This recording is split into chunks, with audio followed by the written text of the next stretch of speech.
اسی طرح کوئی بڑا گناہ گار ہو, کھلے عام ہو, چھپ کے گناہ کرنے والے کو تو حکم ہے شریعت میں پردہ ڈالو, چھپاؤ, کیسے ہی بڑا ہو, کھلے عام جرم کر رہا ہے تو پھر اسلام میں حکم یہ ہے کہ اس کو جنت میں پہنچانے کی کوشش بولو مت کرو. کھلے عام زانی ہے, ڈاکو ہے, لاکھوں لوگوں کی جان لے لی اور مر گیا 27ویں رات کو, اب آپ کہہ رہے ہیں جنت میں جائے گا. یہ اس کا مطلب آپ لوگوں کے جذبات سے کھیل رہے ہیں.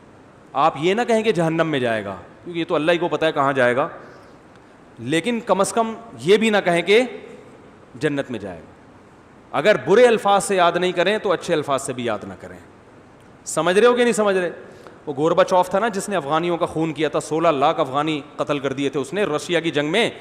ارے جب روس افغانستان کی جنگ ہوئی ہے تو 16 لاکھ افغانیوں کا, یہ تو آن دا ریکارڈ ہے, باقی لاکھوں اس کے علاوہ ہیں جن کا کوئی ریکارڈ ہی نہیں ہے, افغانستان کو کھنڈر بنا دیا. تو ایک صاحب گورباچوف پہ ترس کھا رہے تھے کہ اللہ کرے مسلمان ہو جائے, قیامت کے دن میں اس کی بخشش کرواؤں گا. تو ایک پٹھان بیٹھا ہوا تھا, اس نے کہا گورباچوف ملے تو صحیح قیامت کے دن, دیکھتا ہوں. واقعی صحیح کہہ رہا تھا. او بھائی 16 لاکھ انسان مار دیے, لاکھوں عورتوں کی عزتیں تباہ ہو گئیں, قیامت میں ملے تو صحیح. دنیا میں تو کچھ نہیں کر سکتے, قیامت میں بھی چھوڑ دیں. واہ بھائی واہ. تو نہیں چھوڑیں گے, ملے گا چھوڑیں گے آپ لوگ؟ گورباچوف قیامت کے دن کہیں چھاؤں میں آ جائے بس, تو بولے تو ذرا سائڈ پہ آ. تو موسیٰ علیہ السلام نے فرعون کے بارے میں بد دعا کی تھی, بہت پہلے کوشش کی ہدایت پر آ جائے. اللہ نے کہا اے موسیٰ نرم لہجے میں بات کرنا.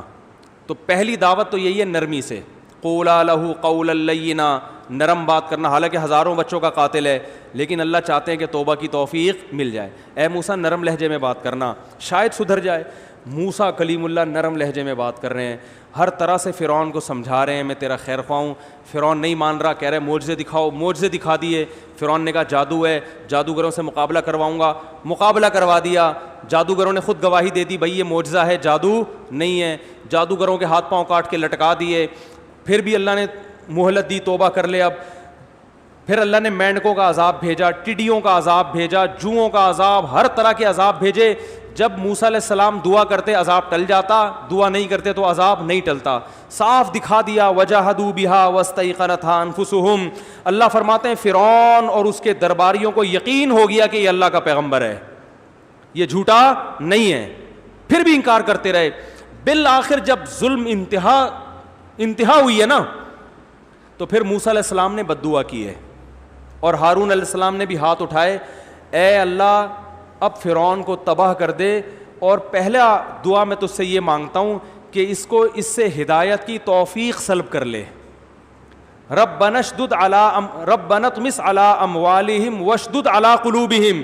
اے اللہ اس کے دل پہ مہر لگا دے, اس کو ایمان کی توفیق نہ ملے.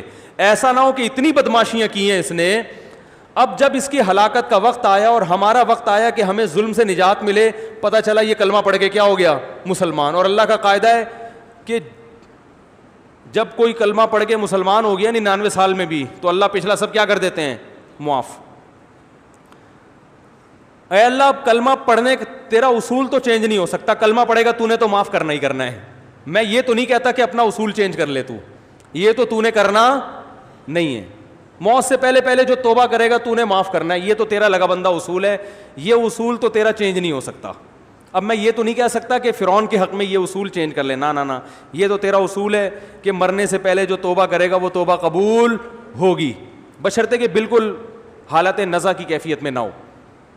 تو اب میں تجھ سے ایک دعا مانگ رہا ہوں, اب تو اس سے کلمے کی توفیق سلب کر لے, اس کے دل پر ایسی اسٹیمپ لگا دے کہ اس کلمے کے علاوہ سب کچھ اس کی زبان سے نکلے, کلمہ نہ نکلے, اس کو ایمان کی توفیق نہ ملے. تو بتاؤ موسیٰ علیہ السلام یہ جو دعا مانگ رہے ہیں, تو کیا موسیٰ علیہ السلام ظالم تھے؟ ہیں بھائی, کیا موسیٰ علیہ السلام چاہتے تھے کہ فرعون زبردستی جہنم میں جائے؟ وہ کسی کو جلتا ہوا دیکھ کے خوش ہونا چاہتے تھے؟ اگر آپ موسیٰ علیہ السلام کے بارے میں ایسے بدگمان ہو تو پھر یہ ایمان خطرے میں ہے نا. پیغمبر ہر لحاظ سے کامل ہوتا ہے, پیغمبر میں کوئی فالٹ بولو نہیں ہوتا.